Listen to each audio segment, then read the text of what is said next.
بسم بسم الله الرحمن الرحيم والصلاة والسلام على سيدنا محمد وعلى آله وصحبه أجمعين. Aujourd'hui, nous n'allons pas parler d'un président, ni d'un astrophysicien, ni d'un prix Nobel. Nous allons parler de la personne la plus importante et la plus considérée qui ait existé non seulement sur Terre, mais dans l'univers. Nous allons parler de notre prophète bien-aimé, Sayyiduna Muhammadin sallallahu alayhi wa sallam. Michael Hart, c'est un astrophysicien américain. Il est diplômé en mathématiques de l'université de Cornell dans l'État de New York. Il est titulaire d'un doctorat en astrophysique de l'université de Princeton, l'université de Einstein. Il détient également des diplômes d'études supérieures en physique, astronomie, informatique, etc. Il est ancien chercheur à la NASA. Notre ami Michael Hart a publié un livre en 1978 qu'il appelle The 100, les 100. En fait, c'est les 100 premières personnalités les plus influentes dans l'univers, sur Terre. Et c'est un livre qu'il met à jour chaque année. Et il classe donc les gens selon leur contribution à l'humanité.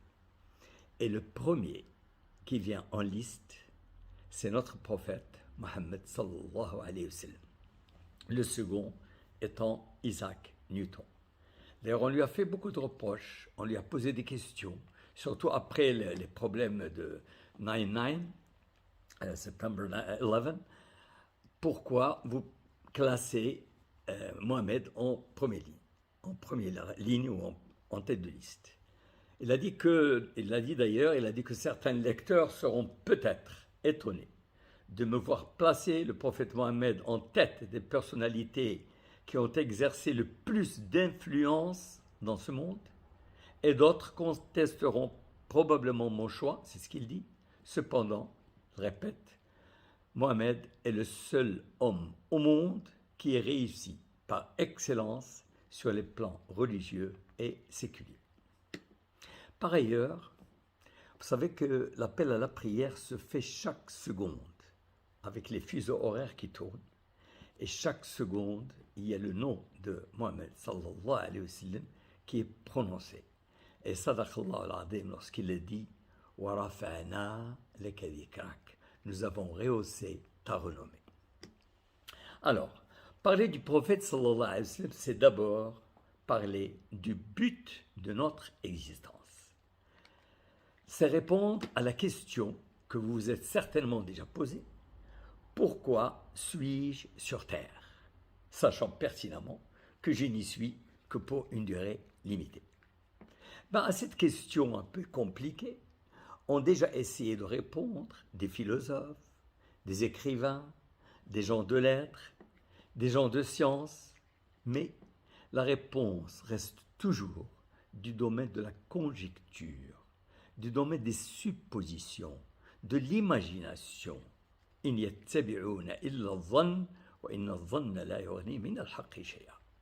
même la science, qui a fait des progrès fulgurants, ne saurait répondre à cette question et ne répond qu'au comment des choses et ne peut pas répondre au pourquoi des choses. Mais pour y répondre, notre grand créateur suprême nous a envoyé au fil du temps des prophètes et des messagers. Mais l'homme de nature, il a besoin de preuves, il a besoin de signes pour pouvoir être convaincu. Ainsi, chaque prophète était muni donc de miracles matériels, c'est-à-dire des preuves palpables et hors du commun qu'il devait présenter un peu à son peuple pour qu'il puisse attester la véracité de son message. Et cela, bien entendu, fut le cas depuis le premier prophète Sidna Nuh alayhi salam jusqu'à l'avant-dernier prophète qui est Sidna Isa alayhi salam, Jésus-Christ. Et dès que les gens commencent à dévier, un nouveau prophète s'impose. Et c'est ainsi que 6 siècles après que Sidna Isa alayhi salam soit élevé en Allah subhanahu wa ta'ala, il n'est pas mort, il a été élevé. Allah ta'ala dit وما قتلوه وما صلبوه ولكن طلعوا الله تعالى عنده. Les gens étaient plongés dans l'obscurité. Les uns ont associé des divinités à Allah, d'autres ont vénéré Jésus lui-même, d'autres ont totalement oublié Dieu. On avait cessé d'adorer le Dieu unique. Il était alors nécessaire qu'un messager vienne de la part d'Allah subhanahu wa ta'ala pour nous guider, pour guider à nouveau l'humanité entière vers le chemin de la vérité. Et c'est ainsi qu'Allah subhanahu wa ta'ala a envoyé le dernier de tous les messagers. Il a envoyé notre prophète, Sayyidina Muhammad sallallahu alayhi wa sallam. Mais quelle est la particularité de notre prophète sallallahu alayhi wa sallam? D'abord, il est le dernier des prophètes, c'est-à-dire qu'il n'y aura plus de prophète après lui. Il est envoyé à l'humanité entière, c'est-à-dire il est envoyé dans le temps à ses contemporains et à tous ceux qui vont venir après, c'est-à-dire nous-mêmes. Et puis il a été envoyé à l'humanité entière dans l'espace, c'est-à-dire qu'il n'a pas été envoyé uniquement aux habitants de la Mecque ou aux Arabes, mais il a été envoyé aux habitants du Chili, du Norvège, aux habitants du globe entier. À ce titre, il est tout à fait normal que ces preuves doivent nous convaincre l'ensemble de l'humanité, aussi bien nous qui sommes vivants aujourd'hui, que les gens de son temps, que les gens qui vont venir par la suite. Donc Allah subhanahu wa ta'ala l'a doté d'une preuve immatérielle, pas comme les autres prophètes. Autrement, s'il avait doté d'une preuve matérielle, seuls les gens qui vont la voir, qui vont croire en lui. Donc c'est une preuve immatérielle qui est basée sur la connaissance, basée sur le raisonnement, basée sur la logique, basée sur le savoir. Cette preuve, c'est le Coran, Al-Qur'an al-Azim. Ce Coran qui regorge de défis et de miracles dans tous les domaines. Dans les domaines de la linguistique, d'abord, parce que du temps du prophète, les gens excellaient dans la langue arabe, donc ils voulaient les défier dans ce qu'ils maîtrisaient le plus dans la langue. Donc, ils composent des miracles dans les domaines de la linguistique, de la rhétorique, dans le domaine scientifique, métaphysique, pictural, historique, législatif et numérologique.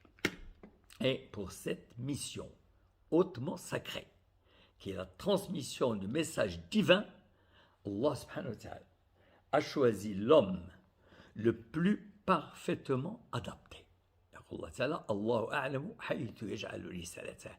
Il a choisi Sayyidina Muhammad sallallahu alayhi wa sallam, paix et salut soit sur lui, que lui-même, Allah ta'ala, qu'il loue lui-même en disant wa innaka la'ala khuluqin 'azim, c'est-à-dire tu es d'un comportement exemplaire, grandiose, extraordinaire.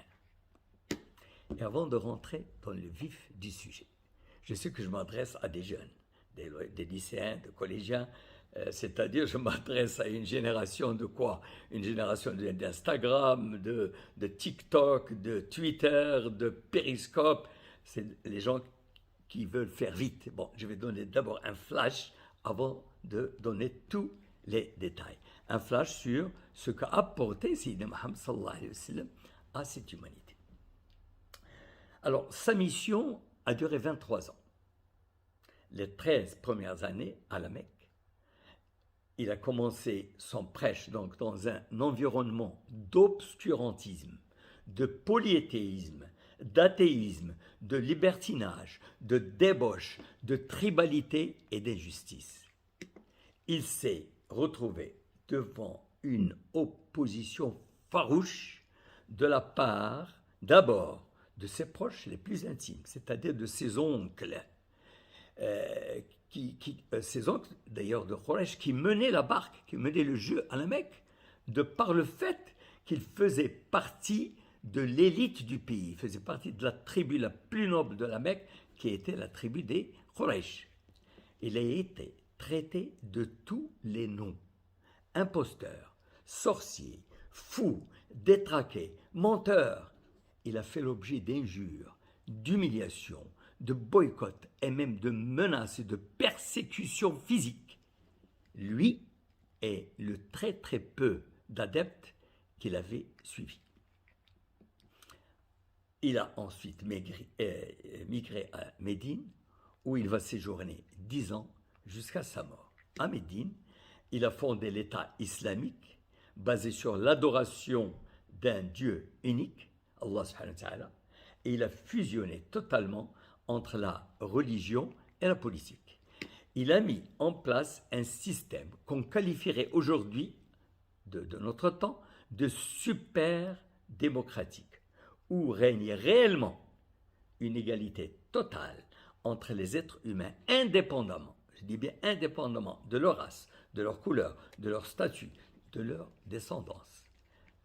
Et à sa mort, sallallahu alayhi wa sallam, un très grand territoire géographique est déjà converti à l'islam. Et 20 ans après sa mort, la civilisation musulmane a pris le dessus sur les Romains, sur les Byzantins, sur les Perses et sur les grandes puissances. L'islam est déjà répandu en Égypte, en Syrie, en Irak, en Afrique du Nord. Et 80 ans après sa mort, l'empire, je dis bien l'empire musulman, il s'est allé de la Chine, de l'Indonésie, jusqu'à la péninsule ibérique, l'Espagne, le Portugal, et même jusqu'à Poitiers, au sud de la France. La civilisation musulmane rayonne déjà sur 3 continents avec la langue arabe, uniquement 80 ans après la mort de Sayyidina Muhammad, avec la langue arabe comme langue universelle. C'est exactement, elle avait la position de la langue anglaise aujourd'hui. L'empire musulman durera 8 siècles, plus que tout autre empire. Il connaîtra son âge d'or avec d'éminents savants, de Bagdad en Irak jusqu'à Cordoue en Espagne, tous ces savants dignes d'un prix Nobel en leur temps. Et malheureusement, dès que les préceptes de l'islam ont commencé à être bafoués, l'empire a entamé sa décadence. Les musulmans ont été expulsés de l'Andalousie en 1492 après un règne qui a effectivement duré 8 siècles. Voilà pour le résumé. Maintenant, on va entrer dans le contexte et la biographie de Sayyidina Muhammad sallallahu alayhi wa sallam. D'abord, dans quel contexte est-ce qu'il a été envoyé? Il a été envoyé à la Mecque. C'est quoi la Mecque dans le temps? C'est un lieu de pèlerinage. Bon, c'est un pèlerinage qui n'a rien à voir avec le pèlerinage d'aujourd'hui. C'était tout simplement physique. Les gens venaient, ils tournaient autour de la Kaaba sans savoir pourquoi. Il y en a ceux qui tournaient autour dévêtus complètement. À côté de la Kaaba, il y avait 360 idoles, des pierres, de l'argile, tout ce que vous voulez. Et parmi eux, il y avait les grandes idoles, ce qui s'appelle le Hubal, Lat, le Uzza. Et puis il y avait une grande déviation par rapport à la foi initiale de Sidna Ibrahim alayhi salam. À la Mecque elle-même était un carrefour commercial avec 2 expéditions par an. Enfin, c'est les caravanes qui venaient de Yémen pour aller à la Syrie. La Mecque était un lieu de rencontre littéraire. On récitait les poèmes, il y a une forme littéraire la plus respectée, c'est le talent national de grande valeur. Enfin, la poésie, c'est avec ça disons, les Mécois, leur fierté, c'était la langue. Et puis on affichait ce qu'on appelle mu'allaqat, c'est-à-dire si vous voulez, des petites pages, entre guillemets, des meilleures poésies qui ont été récitées. On les affichait sur la Kaaba. C'est les meilleures œuvres linguistiques et poétiques du temps. Le Kaaba était un lieu, ou la Mecque en général, était un lieu de plaisir et de vice. Les jeux, les boissons alcooliques, la prostitution, les divertissements organisés. Et puis en matière de relation avec les autres, le contexte dans lequel Sidna Mohammed était envoyé à la Mecque, il y avait ce qui régnait, c'était l'injustice, c'était la tribalité. On attachait beaucoup d'importance aux tribus. Moi, je suis le fils de Quraysh, je suis meilleur que les autres, etc. Il y avait la cruauté, il y avait la spoliation d'autrui, il y a l'usure. Et puis la femme elle-même, elle était considérée bien inférieure à l'homme. Elle n'avait droit à aucune part d'héritage, elle était considérée comme tout bien héritable, et les filles étaient enterrées vivantes. Donc c'était un contexte, comme j'ai dit, d'obscurantisme, et c'est dans ce contexte que naquit Sidna Mohammed sallallahu alayhi wa sallam. Il est né en 571, ce qu'on appelle l'année de l'éléphant, c'est-à-dire c'est l'année où le Abraha, c'est un souverain, voulait détruire le Kaaba en utilisant d'ailleurs un éléphant. Alors Sidna Mohammed sallallahu alayhi wa sallam est né, mais déjà il est l'objet d'une triple tragédie. D'abord, son père meurt alors qu'il est encore dans le ventre de sa maman. Il est resté encore pratiquement 2 mois avant de sortir du ventre de sa maman et son père est déjà parti. Bon, une fois qu'il est né, sa mère va décéder lorsque Sidna Mohammed sallallahu alayhi wa sallam avait 6 ans. Donc il est orphelin de père et de mère. Et celui qui va le récupérer, c'est son grand-père paternel. Donc il le prend en charge, mais ça ne va durer que 2 ans, parce qu'encore à son tour, son grand-père va mourir, et celui qui va le récupérer encore, c'est son oncle Abu Talib, donc, qui va l'adopter. Il avait plusieurs enfants lui-même, et il va l'adopter à l'âge de 8 ans. Mais on va constater dès un jeune âge que la moralité du prophète est très élevée. C'était un modèle unique du jeune vertueux. Il n'a jamais adoré les idoles, il n'a jamais bu d'alcool, alors que c'était très répandu dans le temps, il n'a jamais participé à leurs festivités.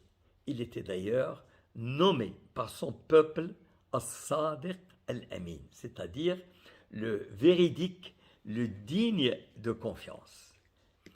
Et d'ailleurs, une petite anecdote, un jour il y a eu un petit différend au sein de la population de la Mecque.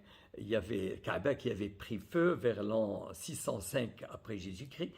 On reconstruisit aussitôt la Kaaba et il y a eu un conflit au niveau de la Hajar al-Aswad, c'était la pierre noire, parce qu'elle est très précieuse, elle a toujours été très appréciée. Quelle est la tribu qui allait la reposer à sa place? Et puis il y a eu un différend. Ils ont dit, écoutez, on va attendre la première personne qui va passer, on va lui demander son avis. Et le premier qui passe, il était encore un jeune homme. Sidna Mohammed sallallahu alayhi wa sallam, il n'avait pas encore eu la révélation. Et on l'arrête, on lui dit, Mohammed, qu'est-ce que tu penses? Donne-nous une solution. Qui doit porter cette pierre et la mettre à sa place? Parce que c'est un honneur de porter cette pierre. Alors qu'est-ce qu'il a dit? Il a enlevé sa cape, donc il l'a posée par terre. Il leur a dit, posez la pierre là-dessus et que toutes les tribus soulèvent la pierre en soulevant un peu ma cape. Donc tout le monde a contribué et il a réglé le problème. C'est un homme d'une très grande sagesse. Donc pendant sa jeunesse, il y a une femme qui était très riche à la Mecque, qui s'appelait Khadija. Et elle a appris son intégrité, après l'intégrité de Sidna Mohammed. Elle lui proposa de conduire une de ses caravanes commerciales vers la Syrie. Il accepta bien sûr. Et ayant constaté sa droiture et son sérieux, elle lui fit part de son désir de l'épouser, bien sûr, par l'intermédiaire d'une certaine dame qui s'appelait Nafissa, mais avec la permission de son oncle. Et c'est ainsi que Sidna Mohammed sallallahu alayhi wa sallam a épousé Khadija, qui avait 40 ans. Elle n'était pas jeune fille, elle avait déjà épousé 2 autres hommes auparavant. Donc il a épousé Khadija qui avait 40 ans et lui, il n'avait encore que 25 ans. Ils ont eu 6 enfants, 2 garçons, Qasim et Abdullah, et puis 4 filles, Zainab, Ruqayya, Kulthum et Fatima. Plus bien sûr d'une autre femme par la suite, Ibrahim, mais tous ces enfants sont morts à un jeune âge, sauf Fatima Zahra, radiyallahu anha. Alors Sidna Mohammed sallallahu alayhi wa sallam, il ne connaissait pas ce que c'était la révélation, bon, mais il était différent des autres. Il était encore sur la religion d'Ibrahim, c'est-à-dire le monothéisme. Il croit en un Dieu unique. Et c'est ainsi que, vers l'âge de 35 ans, il commençait à se retirer, à méditer. D'ailleurs, entre guillemets, aujourd'hui, la méditation est très, très recommandée par les spécialistes. Notamment, on va voir par Damasio, qui est un grand spécialiste de la psycho. Alors, il se retirait dans une grotte qui n'est pas loin juste dans la périphérie de la Mecque. Il se retirait pour méditer. Et chaque année, pendant le mois de Ramadan, il s'isolait totalement, avec l'accord de sa femme, bien entendu. Et lorsqu'il avait eu 40 ans, exactement 40 ans, pendant qu'il était dans la grotte de Hira, il reçut un phénomène hors du commun. Et quelqu'un qui va venir le secouer et qui va lui dire lis, du verbe lire, hein, lis, iqra. J'ai dit mais moi je ne sais pas lire. Iqra ma ana biqari. Il le secoue encore, iqra, lis, ma ana biqari. Et troisième fois, lis, yani iqra bismi rabbika alladhi khalaq, khalaqa al-insana min alaq. Bon, jusqu'à la fin de la soirée. Donc ça, le premier verset qui a été révélé, donc il est lié directement au savoir. C'est l'importance de l'islam, il est basé sur la connaissance, sur le savoir. Et il va aller voir sa femme, Khadija, en grelottant, il frissonnait, et il lui dit voilà ce qui m'est arrivé. Disons, il avait vraiment peur. Il lui disait Zammilouni, Zammilouni, yani recouvrez-moi, enveloppez-moi avec une couverture. Alors Khadija, avec son sang-froid, elle le consola. Elle lui dit jamais Dieu ne te décevra, parce que tu es charitable, tu es généreux, tu aides les pauvres, tu aides les orphelins, les veuves, tu aides également les veuves et tous ceux qui ont besoin d'aide. Et Dieu te protégera sans aucun doute. Donc après ce premier verset ce premier chapitre ou surah de la lecture, après un certain temps, il va encore recevoir l'ange qui va lui dire, c'était l'ange Gabriel, Jibril alayhi salam. Il est envoyé par Allah subhanahu wa ta'ala. Au début, il lui demande de lire, mais la deuxième fois, il va lui demander de prier. Ya ayyuhal muzammil, qumil layla illa qalilan nisfa, c'est-à-dire prie la nuit. Ensuite, il va prêcher, enfin, il va lui envoyer le verset d'Yal Mudathir, Ya ayyuhal mudaththir, qum fa'andir, c'est-à-dire lève-toi et prêche. Bon. Donc, c'est l'ordre, il a reçu l'ordre d'avertir d'abord ses proches, wa andir ashiratika al-aqrabin. C'est-à-dire, il faut que tu passes le message d'abord dans ton entourage le plus proche, et ensuite, Allah Ta'ala lui leur donne de proclamer ouvertement ce qui est ordonné, et il lui dit détourne-toi des associateurs, asda' bima tu'mar wa a'rid 'anil mushrikin inna kafaynaka al-mustahzi'in. Donc c'est des ordres, il a reçu l'ordre, et c'est là où l'animosité commence, c'est là où les problèmes commencent. Tant qu'il priait tout seul, ça ne dérangeait personne. Mais dès qu'il a commencé à crier sur les toits et à prêcher ouvertement, il a eu donc des opposants de tous ses contemporains, et notamment, comme j'ai dit, de ses proches. Alors, il s'attaque bien sûr à l'idolâtrie, au polythéisme, à l'athéisme, et puis il insiste sur la nécessité de croire en un Dieu unique et transcendant, à la résurrection le jour dernier. Il invita à la charité, à la bienfaisance, à l'altruisme, etc. Et doucement, doucement, le nombre de partisans commence à s'accroître. Mais dès qu'il commence à dénoncer le paganisme et dire qu'il y a un Dieu unique, cela entrait en conflit avec les intérêts commerciaux de la Mecque, parce que la Mecque est un centre commercial, il y a les gens qui viennent de tous les coins, et les uns, disons, adorer telle idole, etc. Mais si vous parlez d'un Dieu unique, c'est le commerce qui va subir, qui va pratiquement être touché le plus. Donc l'opposition augmenta. Et puis l'opposition, elle va dégénérer en une persécution physique, d'abord contre lui-même, contre le prophète, sallallahu alayhi wa sallam, et contre tous ceux qui commençaient à le suivre. D'ailleurs, un jour, en se prosternant devant le Kaaba, Nabi sallallahu alayhi wa sallam, donc il se prosternait. Il y a Abu Jahl, qui est son oncle, le frère de son père.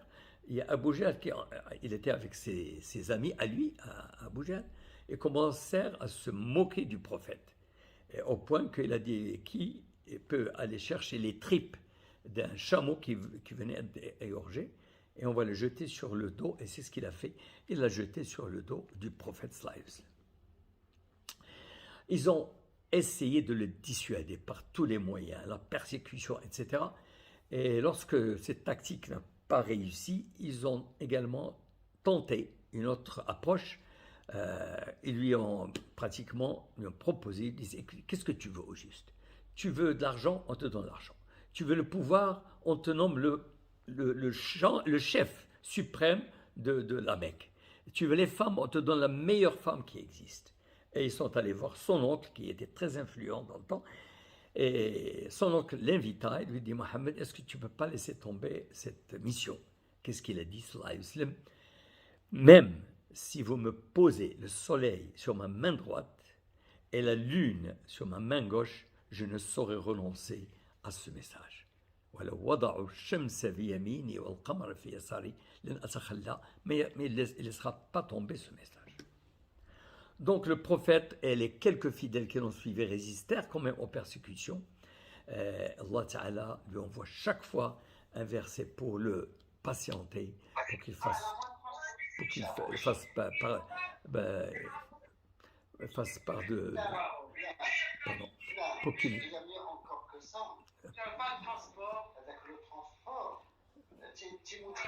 Donc, Allah Ta'ala l'incite Prière, désactivez vos micros, s'il vous plaît. Tous ceux, s'il vous plaît, on vous prie de bien désactiver vos micros pour laisser la parole à M. Bemlih. C'est gentil, merci. Excusez-nous, M. Bemlih.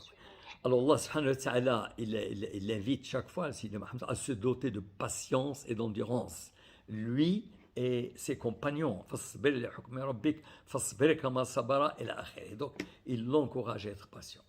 Et devant la montée des persécutions, de la maltraitance des nouveaux adeptes, le prophète sallallahu alayhi wa sallam préconisa à ses fidèles, à ses compagnons, de se réfugier auprès du roi d'Abyssine, qui était un chrétien connu pour sa justice. Bien sûr, quelques centaines de musulmans réussirent à quitter la Mecque pour y aller, abandonnant bien entendu leurs maisons et leurs biens, et ceux qui restèrent, ils subirent des tortures de plus en plus violentes. Et puis une nouvelle tactique encore fut mise en place par les chefs de la Mecque, les Quraysh et compagnie. Ils boycottèrent le prophète et ses compagnons pendant 3 ans. Vous savez ce que c'est que boycotter, hein? On ne peut plus vous vendre, on ne peut plus vous parler, on ne peut plus traiter quoi que ce soit avec vous. Et donc, avec ce boycott, c'était le summum de l'opposition. D'ailleurs, même son oncle, Abu Lahab, un autre oncle, il a cherché à le tuer. Et puis les 3 dernières années, c'était des années infernales. Donc, 10 ans se sont écoulés à la Mecque et la vie est devenue de plus en plus infernale. Les fidèles subissant toujours torture, humiliation, persécution. Et le comble de l'histoire, le comble, c'est cette 10e année, les choses se compliquent énormément pour Sayyidina Muhammad sallallahu alayhi wa sallam. Il va d'abord perdre son soutien moral. La femme qu'il aime du fond de son cœur, c'est sa femme Khadija, qu'il a toujours aidé à surmonter les moments difficiles. Puis il va perdre son protecteur majeur, qui est son oncle, Abu Talib. Son oncle qui servait de bouclier contre les Quraysh. Ainsi, le messager d'Allah eut toute la Mecque contre lui. Mais néanmoins, il ne baissa pas les bras. Il décida d'aller chercher un nouveau terrain. Il choisit alors Taïf. Taïf, c'est une localité qui se situe à peu près 110 km de la Mecque. Et pourquoi il choisit Taïf? Il est en train de chercher à convaincre les familles les plus nobles, parce que si vous arrivez à convaincre l'homme le plus riche ou l'homme le plus connu, ça y est, tu as déjà gagné la partie, les autres vont le suivre. Il n'a pas réussi à la Mecque avec les Quraysh. Il y a une deuxième tribu qui est très connue, qui se trouve à Taïf et qui s'appelle la tribu des Banu Thaqif. C'est-à-dire, c'est la deuxième puissance pratiquement d'Arabie après Quraysh. C'est la rivale de Quraysh dans le domaine du commerce et même dans le domaine des honneurs parmi les Arabes. Et ça s'est passé en juin de l'an 619, c'est-à-dire l'an 10, de la 10e année à la Mecque.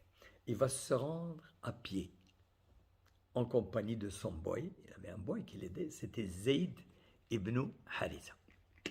Alors il va passer 10 jours à Taïf, dans l'espoir, parce que personne ne veut croire en lui, dans l'espoir qu'il puisse trouver quelqu'un qui puisse au moins l'écouter.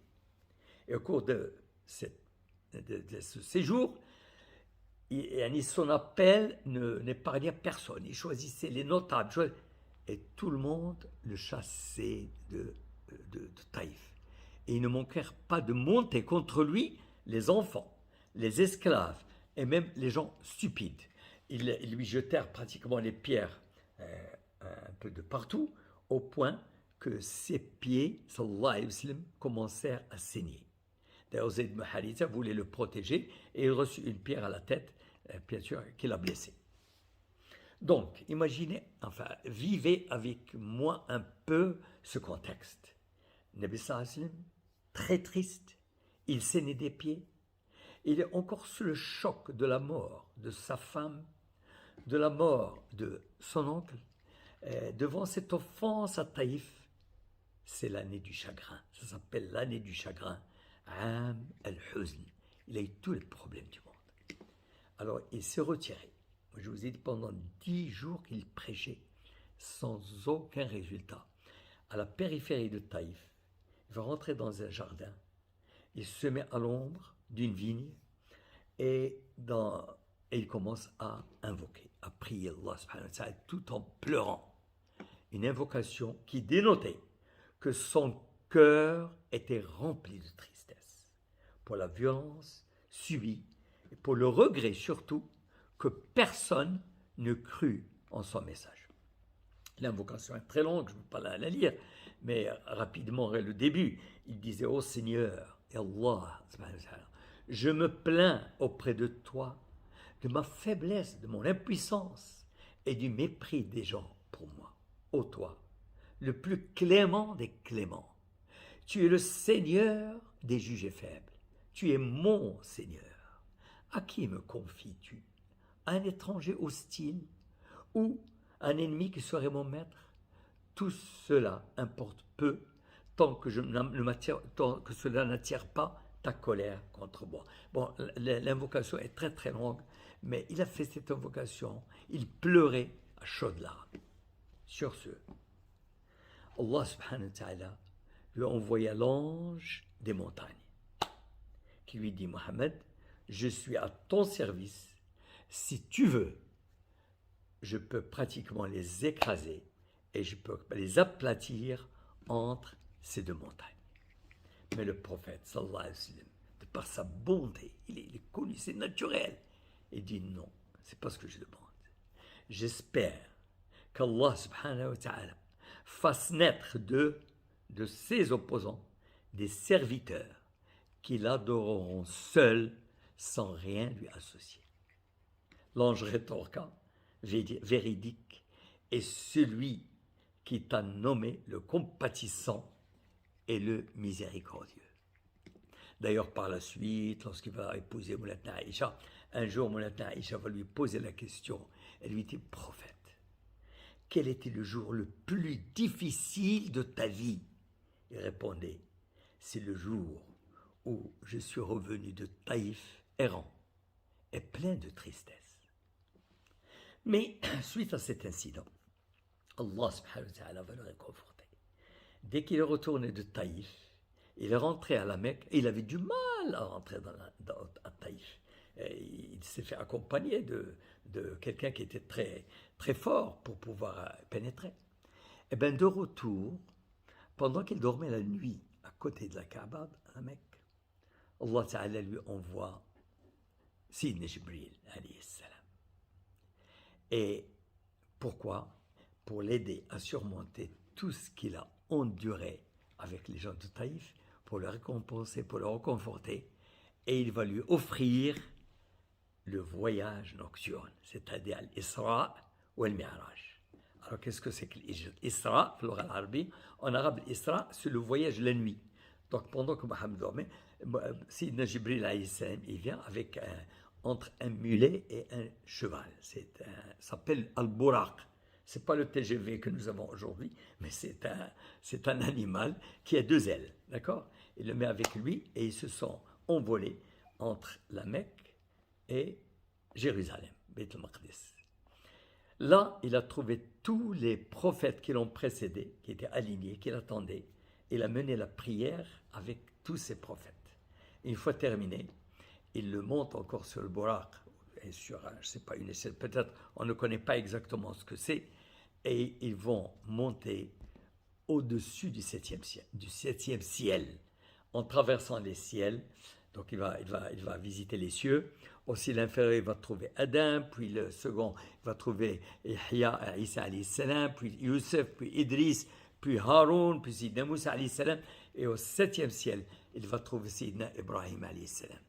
Et il va dépasser les cieux. D'ailleurs, même Sidna Jibril alayhi salam, ne pourra pas dépasser un certain seuil. Lui, il l'a franchi. Et il est reçu par Allah subhanahu wa ta'ala, bien sûr avec un voile. Il ne peut pas regarder Allah, il ne peut pas le voir. Et Allah ta'ala, donc toute la discussion entre Allah subhanahu wa ta'ala et Sayyidina Muhammad, et c'est en ce moment-là, au-dessus des 7 cieux, que Allah subhanahu wa ta'ala lui ordonne de faire les 5 prières par jour. C'est pour ça que les prières sont très importantes en islam. Elles ont été ordonnées au-dessus du 7e siècle.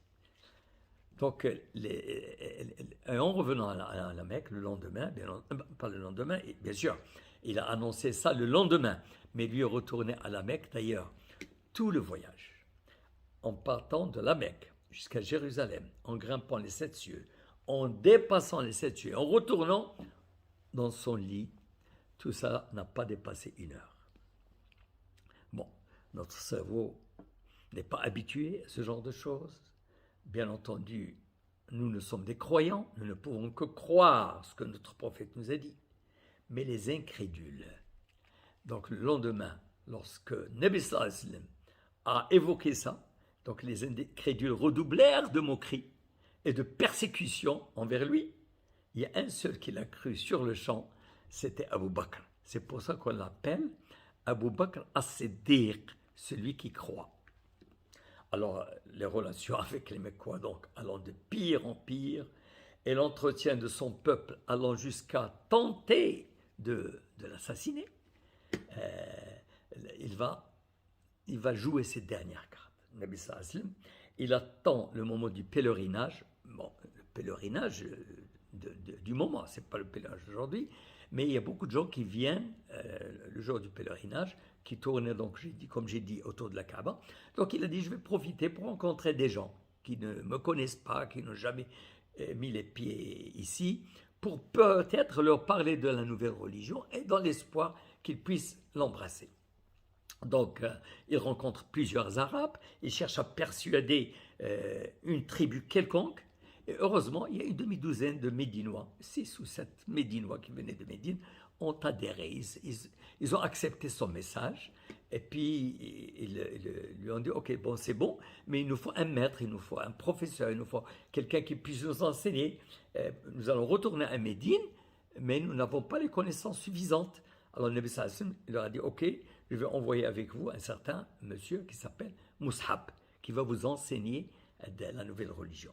Donc, en Médine, il commence un peu à convaincre les uns et les autres. Il conduit l'année d'après, il y a tout un bataillon qui va revenir, d'ailleurs conduit un contingent de 73 nouveaux convertis à la Mecque lors du pèlerinage suivant. Et ceux-ci d'ailleurs invitèrent le prophète ainsi que les musulmans à immigrer dans leur ville.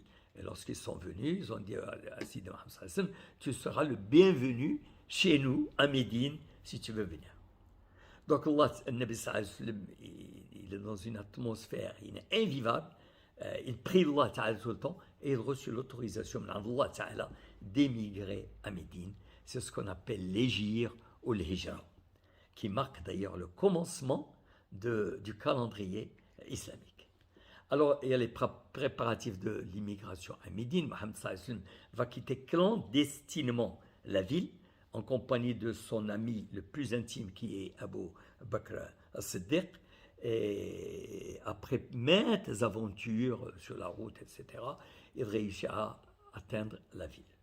Également clandestinement et par petits groupes, la plus grande partie des musulmans qui avaient suivi Sidi Mohammed sallallahu alayhi wa sallam émigra également à Médine. Les païens non seulement confisquèrent les biens laissés par les musulmans, les immigrants, mais préparèrent également une offense et un complot contre le prophète. Alors le prophète arrive sallallahu alayhi wa sallam à Médine, et il va donc créer une cité-État dans laquelle il y a les musulmans, les arabes, les juifs, les chrétiens, les non-musulmans. Il va établir un contrat de fraternité, il va pratiquement encourager les résidents de Médine à bien accueillir les Ansar, ceux qui viennent de Mecca, donc un contrat de fraternité entre Ansar et Al-Muhajirin.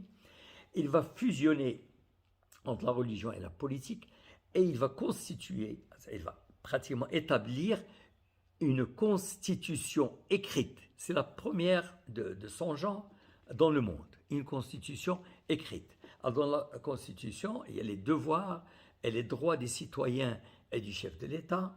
Il y a le choix de Sidi Mohammed sallallahu alayhi wa sallam en unanimité comme chef. On établit un système d'assurance sociale. On confia à Sidi Mohammed sallallahu alayhi wa sallam le dernier mot dans tous les litiges. Il y a la liberté de culte. On n'est pas obligé, on ne va pas obliger les gens tous à être musulmans. La ikraha fi din, donc il y a la liberté religieuse, surtout pour les juifs. Et puis l'acte constitutionnel leur accorda l'égalité avec les musulmans en tout ce qui concerne la vie de ce bas monde. D'ailleurs, l'islam veut dire la soumission à la volonté de Dieu. L'islam, il établit un équilibre harmonieux entre le temporel et le spirituel, entre le corps et l'esprit, établit le devoir envers Dieu, la prière, le jeûne, la charité. Tous les croyants, et ça c'est très important, tous les croyants sont frères, tous sont égaux, sans distinction de classe, de race ou de langue. Et tout ça va être mis en pratique, ce n'est pas uniquement des dires. Les Mécois ont cherché, ça ne s'arrête pas là, les Mécois, tout en restant à la Mecque, ils sont toujours contre Mohammed et ils veulent exterminer cette religion. Donc ils vont lancer pratiquement des offensives contre lui, et puis il y a eu des batailles. Et la bataille la plus connue, c'est la première, c'était la bataille de Badr, à côté de Médine, qui s'est soldée par une très grande victoire des musulmans. D'ailleurs, il y a à peu près 317 musulmans contre plus d'un millier de non-musulmans, de Mécois, et les musulmans ont pris le dessus. Puis il y a eu beaucoup d'efforts dans l'Arabie. Et il a rédigé des lettres un peu à tout le monde. Il a envoyé des missionnaires aux souverains dans le temps. Il a envoyé au roi au souverain de Byzance, de Perse, de Rome. C'est comme si aujourd'hui vous envoyez des messages au président des États-Unis, au président de la Chine, au président de etc. Donc les très grands empires pour les appeler à suivre la religion. Et en l'an 10 de l'Hégire, c'est-à-dire 10 ans après avoir émigré ou migré à Médine, Nabi sallallahu alayhi wa sallam, il va aller à la Mecque pour effectuer le pèlerinage. Le vrai pèlerinage, ça s'appelle le pèlerinage d'adieu, yani Hajjul Wada'. Mais déjà, il triomphait. En ce moment-là, il avait des adeptes, des milliers de personnes qui l'ont déjà suivi. Donc, il va entrer à la Mecque. C'est une entrée triomphale, au point que ses adversaires avaient peur de lui. Il y avait avec lui 140 000 fidèles qui sont venus de tous les coins de l'Arabie Saoudite pour assister à au pèlerinage d'adieu. Mais avec tout son triomphe, et étant puissant, c'est-à-dire qu'il pouvait écraser tous les adversaires. D'ailleurs, ils lui ont posé la question, qu'est-ce que tu vas faire de nous? Il a dit non, je vous pardonne. Vous êtes libres. Il croyait tous qu'il allait leur couper la tête, les décapiter. C'est le contraire. Il a dit, vous êtes pratiquement mes amis intimes. Et face à cette miséricorde, les gens de la Mecque embrassèrent l'islam tous et sans contrainte. Donc le prophète il entra donc dans l'enceinte de la Kaaba, il a dit tout en triomphant, et en ce moment-là, il y avait les 360 idoles qui étaient alignées à côté de Kaaba. Donc il donne l'ordre de les détruire tous, en face de tout le monde. Et dans ce pèlerinage d'adieu, Nabi sallallahu alayhi wa sallam a adressé un sermon célèbre.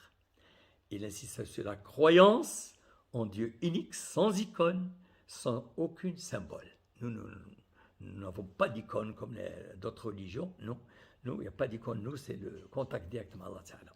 Il insistait sur l'égalité des croyants, sans distinction de race ni de classe. Il insistait sur la protection de la vie, des biens et de l'honneur de tous les êtres. Il a aboli le riba, le prêt avec usure. Il a aboli les vendettas et les justices privées. Il a imposé, il a souligné un très bon traitement des femmes. Il a ordonné l'obligation de répartir l'héritage entre les proches parents des deux sexes, alors que les femmes n'héritaient pas avant. Et puis le rôle conféré au Coran et à la Sunna, c'est les habitudes du prophète, dans toutes les questions de la vie humaine. Et puis il est retourné, bien sûr, à Médine, où il tomba malade, et suite à cette maladie qui a duré 13 jours, je crois, il est mort, sallallahu alayhi wa sallam, mais il eut la satisfaction, avant de rendre l'âme, d'avoir bien propagé le message et d'avoir accompli sa mission, sallallahu alayhi wa sallam. Et le prophète, sallallahu alayhi wa sallam, il doit nous servir, nous, de modèle dans toutes nos actions et dans tous nos comportements. Lui-même, il nous informe, sallallahu alayhi wa sallam, que ce qui pèse le plus lourd sur la balance le jour du jugement, c'est le bon comportement. Il prôna le pardon. Il prôna le contentement. Il axa, et ça c'est nouveau, il axa la vie sur l'au-delà. C'est-à-dire qu'il considère ce bas monde comme uniquement un moyen et non comme finalité. Il dit, vous êtes ici en transit. Comme il a dit à son compagnon, comme quelqu'un qui n'est pas connu dans cette ville, ou quelqu'un qui transite uniquement. Et le prophète sallallahu alayhi wa sallam, il nous aime. D'ailleurs, un jour, il dit à ses compagnons, j'aurais aimé rencontrer mes frères. Ils étaient étonnés. Ils disent, est-ce que nous ne sommes pas tes frères, ya Rasulallah?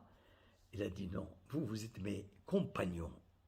Mes frères sont ceux qui croiront en moi sans m'avoir jamais vu.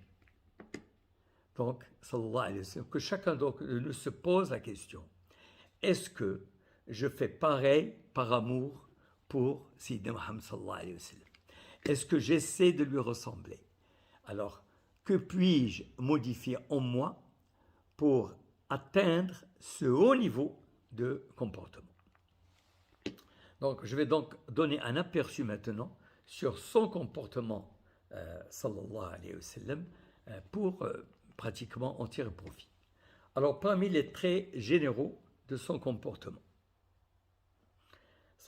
il était au service des autres. Et d'ailleurs, il a dit un jour que j'aille avec un frère pour lui rendre service, mais plus cher que de rester dans cette mosquée de Médine un mois en train de prier. Il se portait toujours volontaire pour effectuer les tâches que tout le monde refusait.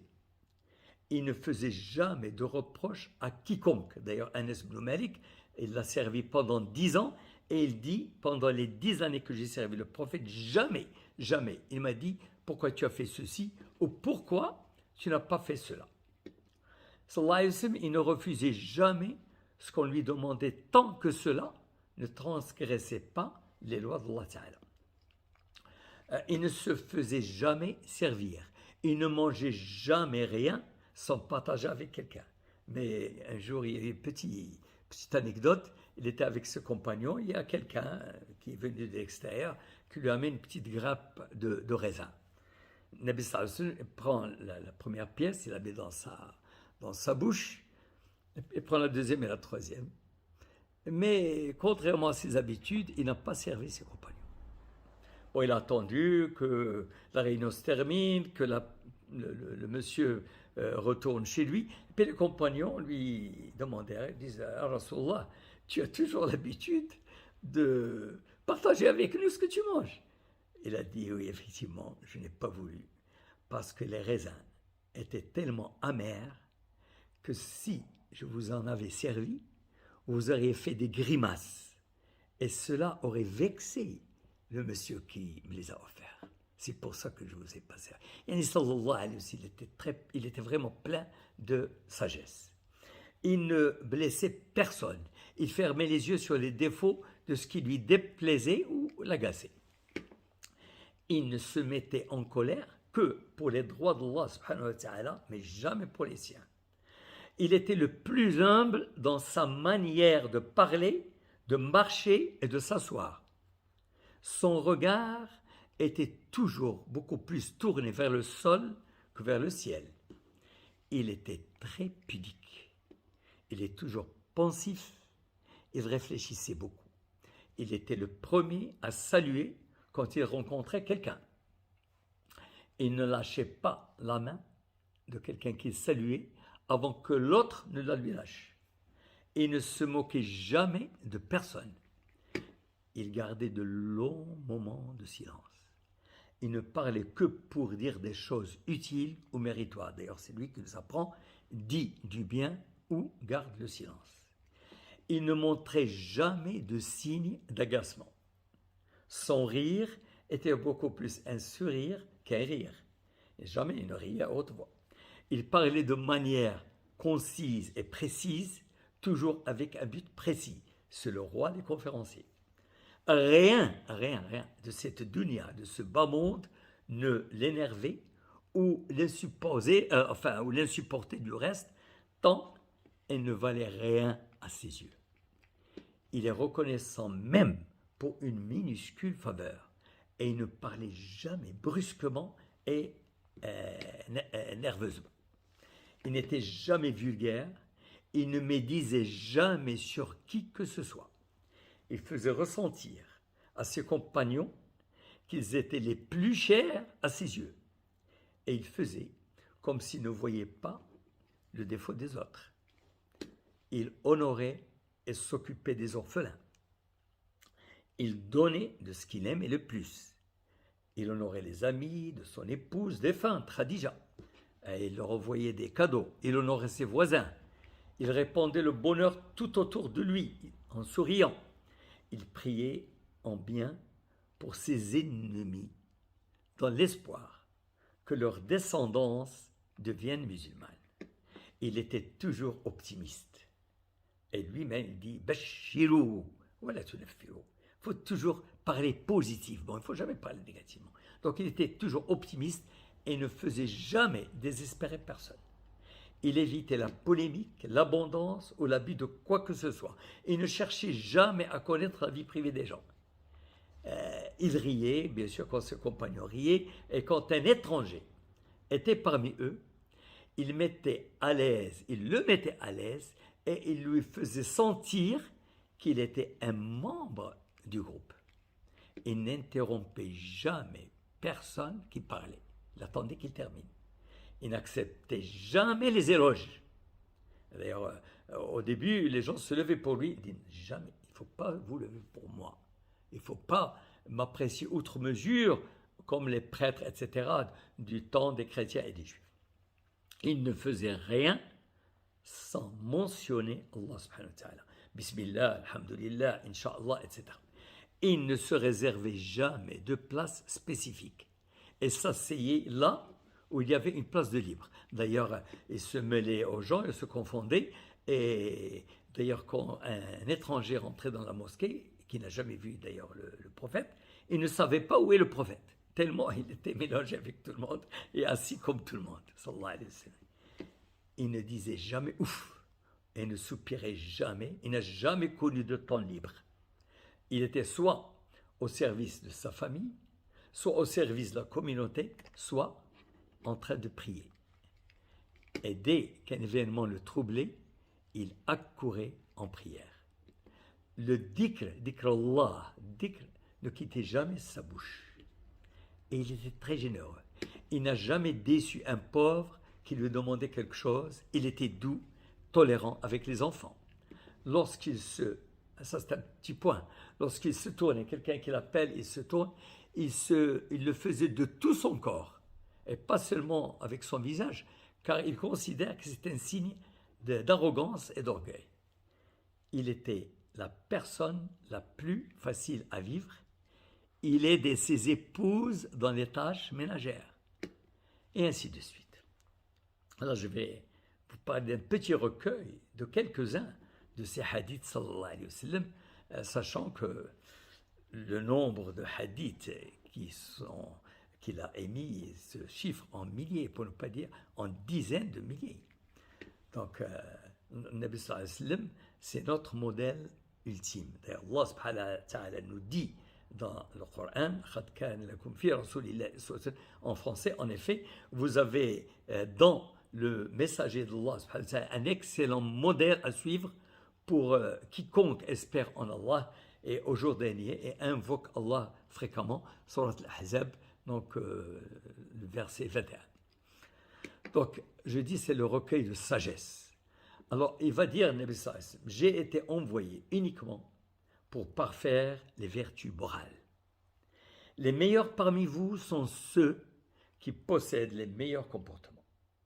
Les plus chers d'entre vous, à mes yeux, c'est Nabi sallallahu alayhi wa sallam qui parle, et les plus rapprochés de moi, le jour de la résurrection, sont ceux qui ont les meilleurs comportements. Ahasinukum khuluqa. Au jour de la résurrection, l'action qui sera la plus lourde sur la balance, c'est le bon comportement. Il dit sallallahu alayhi wa sallam, dans son hadith, أنا زعيم ببيت في ربض الجنة لمن. Je la dis directement en français pour que vous compreniez, parce que je m'adresse quand même à une population beaucoup plus francophone. Il a dit que je garantis une maison, enfin une maison dans le paradis, c'est un palais. Je garantis une maison à la périphérie du paradis à celui qui délaisse la polémique. Il ne faut pas polémiquer pour n'importe quoi, même s'il a raison.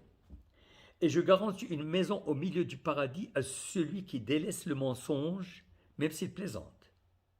Et une maison en haut du paradis, donc c'est le meilleur emplacement, à celui qui a un bon comportement.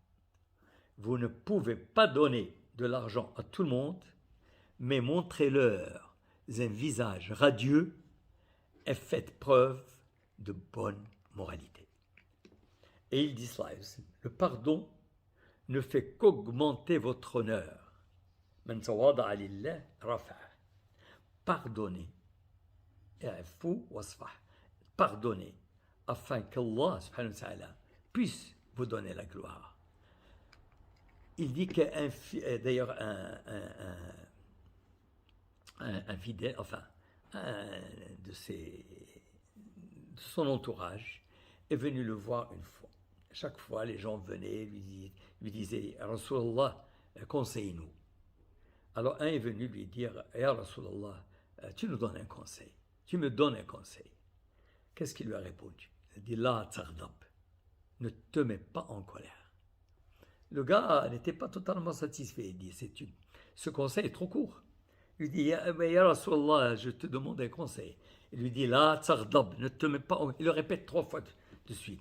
Et il ne mesurait pas l'importance de cette colère. Parce que la colère c'est la source de tous les problèmes. D'ailleurs, entre parenthèses, il y a une très grande étude qui a été menée par Damasio, un grand professeur qui était à l'Université de Californie, bon, il était au Nebraska, etc. Et il a parlé de la colère. Il a dit que nous sommes tous sujets à une émotion. Normalement, l'émotion, elle ne peut pas nous quitter. Nous vivons avec l'émotion. S'il n'y a pas d'émotion, on ne va pas vivre longtemps en traversant la route. Si on n'a pas peur des voitures qui passent, on va traverser, on sera bousculé.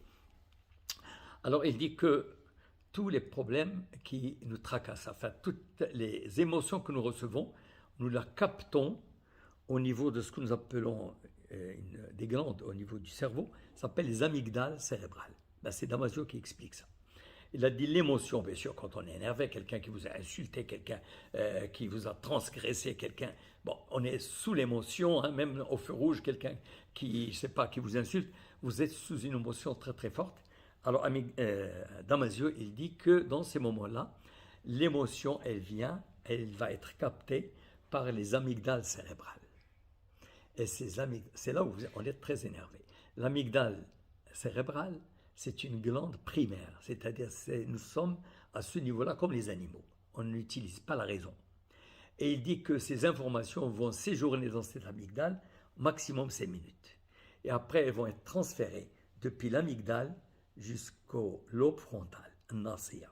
Pourquoi ici? Parce que c'est là où il y a la raison. C'est là où nous allons jouer le rôle d'homme qui a une raison.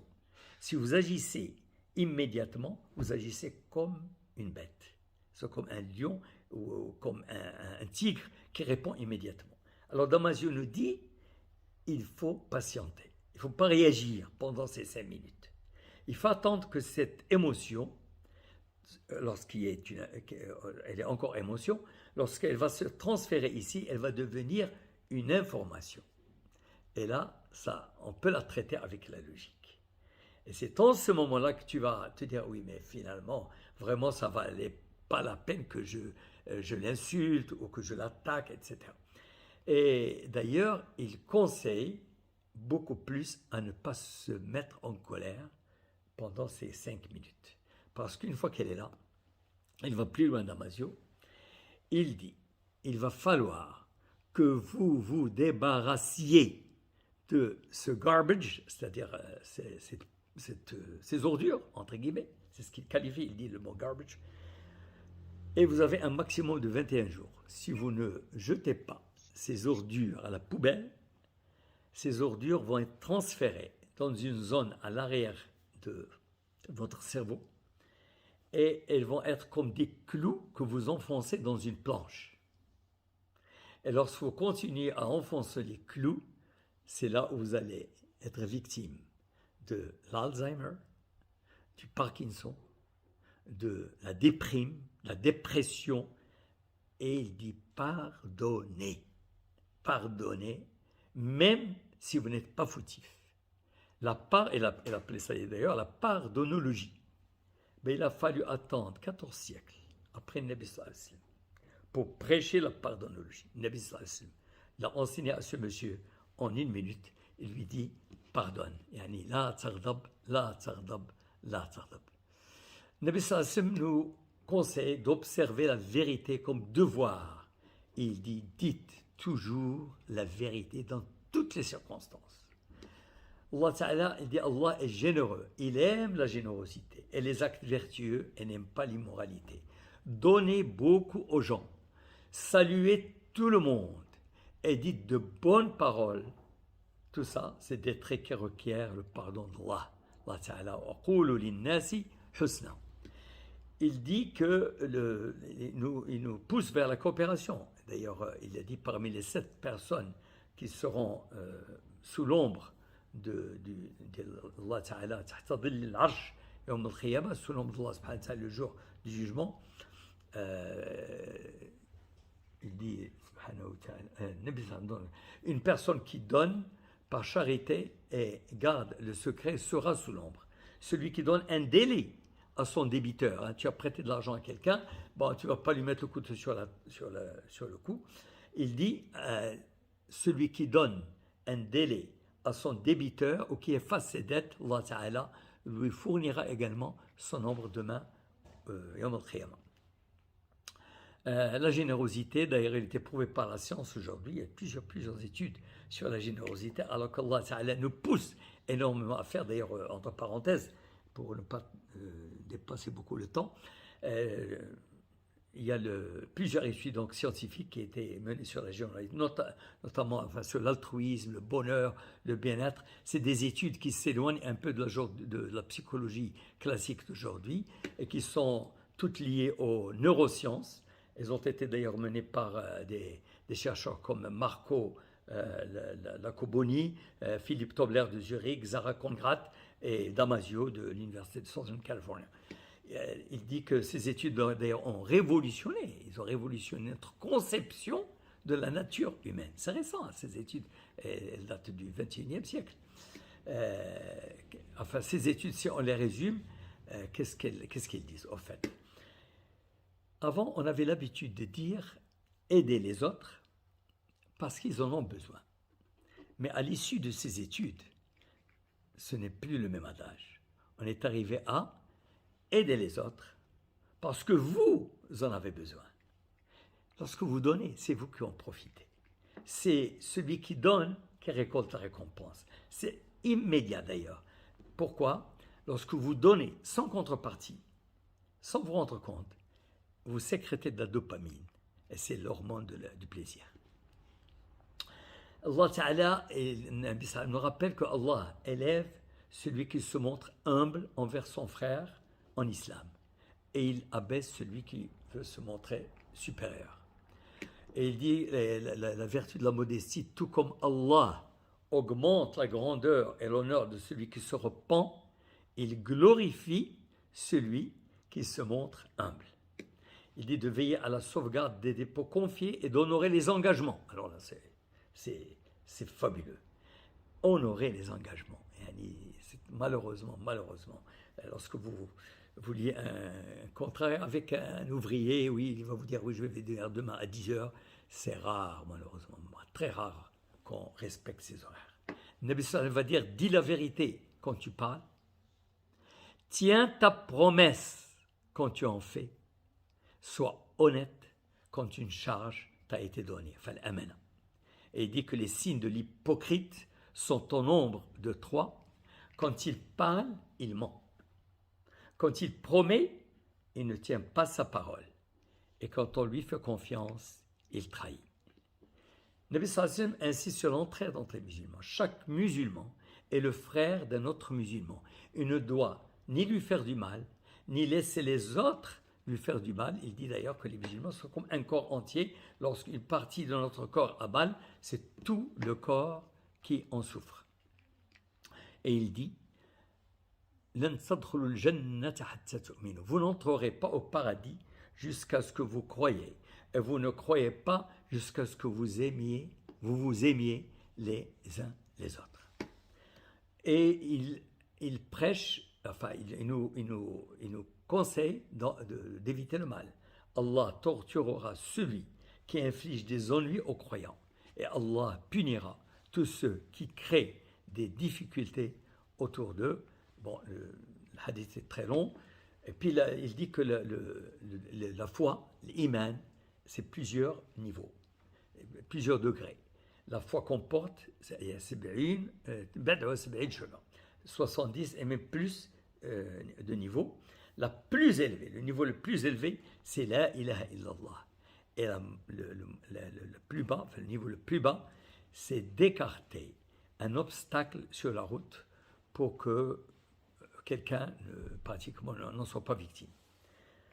Et il dit ne sous-estimez aucun bienfait, même le fait, si tu ne peux rien faire, au moins souris en face de ton confrère.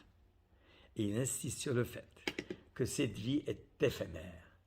Une personne dont l'objectif suprême et l'ambition visent l'au-delà, à travers ses efforts et ses applications, Allah instaurera le contentement et enlèvera la détresse dans son cœur et le monde viendra vers lui humblement. Et il nous dit, méfiez-vous de l'envie, le hasad. il ne faut pas qu'il y ait de hasad entre nous. Méfiez-vous de la présomption, car la présomption est le parler est le plus mensonger.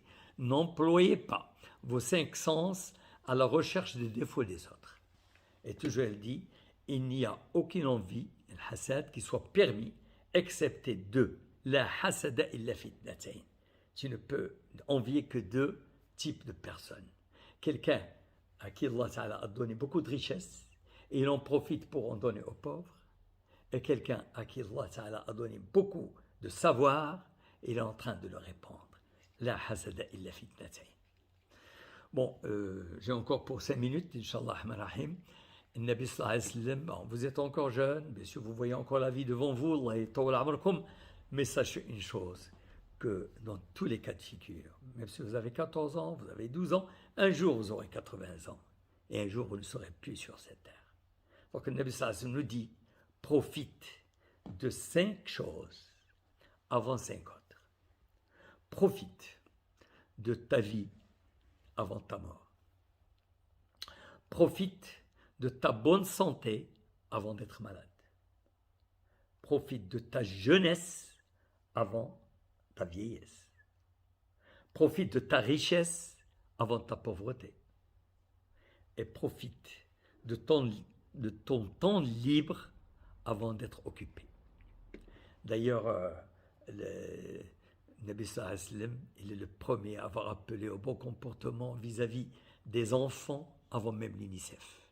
Des prisonniers avant même les conventions de Genève, des femmes avant le mouvement de libération des femmes, des droits de l'homme avant la déclaration des droits de l'homme du citoyen en 78, de la libération des esclaves avant la déclaration universelle des droits de l'homme en 45 à New York, des droits des animaux avant même l'occasion du Greenpeace, qui est très connu.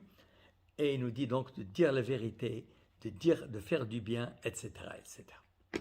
Donc, en pré-conclusion, avant de conclure, Allah Ta'ala nous ordonne de prier sur notre prophète sallallahu alayhi wa sallam. Je nous dis salat ala nabi chaque fois. Allahumma salli alayhi wa sallam. Allah Ta'ala dit, inna Allah wa malaikatahu yusalluna ala nabi. Certes, Allah et ses anges prient sur le prophète. Et ô vous qui croyez, priez sur lui et adressez-lui vos salutations. Ça, c'est le Coran. La prière sur lui compte parmi les actes d'adoration les plus appréciés par notre Créateur, subhanahu wa ta'ala.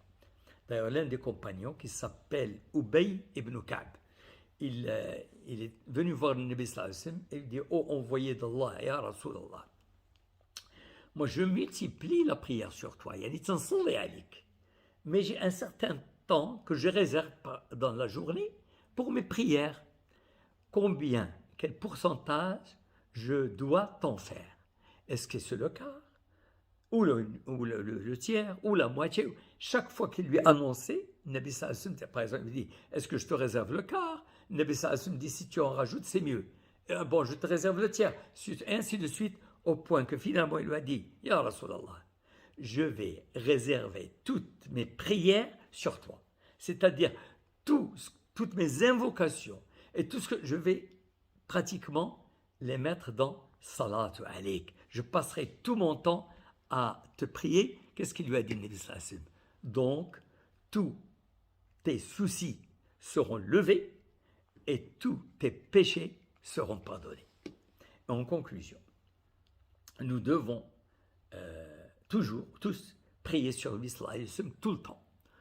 Et notre devoir, en tant que musulmans, c'est d'appliquer ces enseignements dans notre vie quotidienne, d'essayer d'épouser son comportement dans toutes nos actions, toutes, et de servir d'ambassadeur auprès de la communauté non musulmane pour redorer le blason de l'islam et effacer les préjugés ô combien négatifs qui sont imputés aux musulmans et à leur religion. Les clés du changement sont entre nos mains. Inna Allah la yughayyiru ma biqawmin hatta tughayyiru ma bi anfusikum. Et mon grand espoir, c'est qu'un jour, de par notre comportement est notre apport à l'humanité entière, que l'on puisse retrouver notre statut de meilleure nation au service des gens. كنتم خير أمة أخرجت للناس تأمرون بالمعروف وتنهون عن المنكر وتؤمنون بالله صدق الله العظيم وصلى الله وسلم وبارك على سيدنا محمد وعلى آله وصحبه أجمعين. Allah yajzik bikhair, Sibel Mliah. Nous avons été très très honorés par votre présence. Vous avez essayé de nous faire un récapitulatif sur la vie de Nabi sallallahu alayhi wa sallam, qui était très riche, et vous vous êtes étalé sur l'ensemble des vertus de Nabi sallallahu alayhi wa sallam, que ces vertus que lui-même appliquait dans sa vie et qui nous a transmis à travers ces hadiths. C'était un Coran qui marchait sur terre, sallallahu alayhi wa sallam, comme le décrivait donc ses compagnons et sa femme Aïcha radiyallahu anha. C'est vrai, nous espérons قل إن كنتم تحبون الله فاتبعوني يحببكم الله. Dites, si vous aimez Dieu, suivez-moi et Allah subhanahu wa ta'ala vous aimera en retour. Donc nous espérons nous tous ici présents aujourd'hui, de nous inspirer de tous ces hadiths que vous nous avez donc bien étalés pour acquérir, Inch'Allah, l'amour d'Allah subhanahu wa ta'ala et sa bénédiction ainsi que celle de Nabi sallallahu alayhi wa sallam. Donc on vous remercie donc très profondément, et nous avons juste donc une question parmi l'audience. Si vous avez parlé donc à travers Sira Nabawiya Sharifa que le prophète sallallahu alayhi wa sallam donc a émigré auprès donc a émigré à Médine, et l'une des premières choses qu'il avait faites, c'est de créer donc ce lien de fraternité entre le Muhajirin et l'Ansar, donc les émigrés et l'Ansar. Donc si vous pouvez juste nous parler un petit peu, si vous avez des histoires sur cette fraternité, comment donc ces Ansar se sont donnés corps, âme et richesse pour le Muhajirin. Donc si vous pouvez juste parler brièvement de ça, ça va être donc très gentil de votre part. Merci. Merci Lella, Yasmina. Effectivement. Alors, le Nabi sallallahu alayhi wa sallam a toujours insisté sur le fait qu'on vit pour l'au-delà et pas pour ce monde. Et tellement ses adeptes à la Mecque étaient convaincus qu'ils émigrèrent avec lui. Vous savez ce que c'est qu'émigrer dans le temps? C'est pas prendre un camion, ramasser ses affaires. C'est des gens qui sortaient clandestinement. La plupart d'entre eux sont sortis les mains dans les poches. Ce pas des gens qui avaient un compte bancaire, qui avaient une carte Visa, qui avaient des gens qui vont leur transférer l'argent. Ils sont tout simplement sortis avec les mains dans les poches. Et ils vont arriver à Médine, ils n'ont ni où loger, ils n'ont pas de quoi, ils n'ont pas de quoi payer un loyer, ils n'ont pas. Donc, Nabi sallallahu alayhi wa sallam a pris ça en considération. Et ils étaient des centaines. Ok? Alors, il a tellement semer cette idée de générosité, d'entraide entre les musulmans. Il a dit que les musulmans forment un corps commun, au point que les résidents de Médine, qui s'appellent Ansar, c'est-à-dire ils ont ils ont rendu victoire à Nabi sallallahu alayhi wa sallam. Ansar, les Muhajirin, ce sont les émigrés, ceux qui sont venus de la Mecque. Ils ont commencé à partager avec eux tout ce qu'ils ont. Ceux qui avaient une maison relativement plus grande l'ont divisé par deux. Ils donnent la moitié à l'un des gens de la Mecque. Celui qui avait des richesses, il donnait la moitié. Ils sont allés jusqu'au point qu'il y avait des gens qui avaient plusieurs femmes. Il a divorcé la femme pour que l'autre se marie avec elle. C'était vraiment une communauté où il y avait une fraternité indescriptible. Et puis cette coalition, cette soudure, elle était dans la pratique.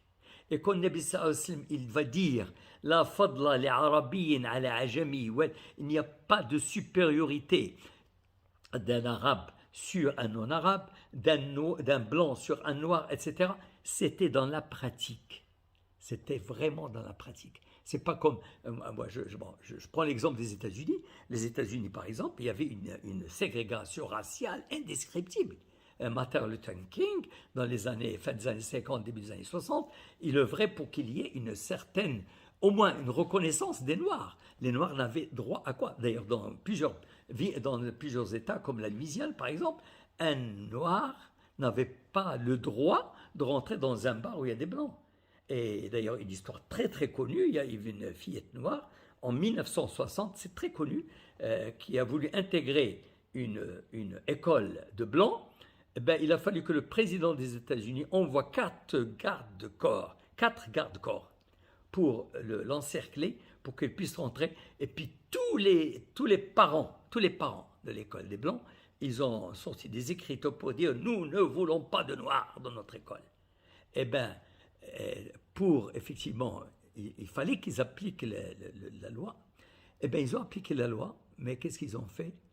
La petite fillette de 6 ans noire, elle est rentrée toute seule dans une classe, elle a passé toute l'année avec une seule maîtresse. Personne. Ça, c'est dans un pays démocratique. Alors qu'avec Nabi sallallahu alayhi wa sallam, c'était des choses appliquées. Bilal, qui était noir, un esclave, il est devenu comme les notables du pays. Donc, les Ansar ont partagé physiquement tout ce qu'ils avaient avec les gens qui venaient de la Mecque, les Muhajirines. Oui. Allah yajazik bi kulli khair. Donc tout le monde ici parmi nous vous remercie. Moi aussi, donc je profite de l'occasion pour vous remercier ainsi que l'ensemble donc des organisateurs de cet événement donc qui font partie de l'association Just for Youth. J'espère que nous aurons le plaisir de vous rencontrer une prochaine fois pour une nouvelle thématique. Et pour conclure de ma part, j'espère que nous pouvons juste retenir le dernier hadith que bien sûr si nous retenons l'ensemble ça va être extraordinaire, mais surtout si nous pouvons donc multiplier salat ala nabi sallallahu alayhi wa sallam, c'est sûr que nous allons voir le baraka dialha inshallah, la bénédiction sur notre vie, sur notre santé, sur nos enfants. Donc et bien sûr je tiens à rappeler ce hadith de Nabi sallallahu alayhi wa sallam, je le dis en arabe et en français, aqrabukum minni majlisan yawm al-qiyamah, aussi aktharukum salatan alayhi. Donc parce que Nabi sallallahu alayhi wa sallam il reprend salat, donc quand on fait salat al Nabi sallallahu alayhi wa sallam lui-même yusalli alayna, Allah subhanahu wa ta'ala lui remet donc lui rend son âme pour qu'il puisse donc nous saluer en retour. Et donc il va nous connaître, plus on fait la prière sur Nabi sallallahu alayhi wa sallam, plus il nous connaîtra. Inch'Allah, nous allons avoir plus de chances d'être auprès de lui في الفردوس الأعلى إن شاء الله. الله يجمعنا بك تما أستاذ إن شاء الله نجمعوا كاملين في الفردوس الأعلى ainsi que tous ceux qui sont avec nous aujourd'hui. Et donc au plaisir de vous voir. Je vous souhaite Inch'Allah Rahman Rahim une bonne continuation. Wassalamu alaikum wa rahmatullah wa barakatuh. Merci beaucoup. Alaykoum salam wa rahmatullahi ta'ala wa barakatuh. Merci. Merci. Merci beaucoup. Au revoir. Merci. Au revoir. Lalla.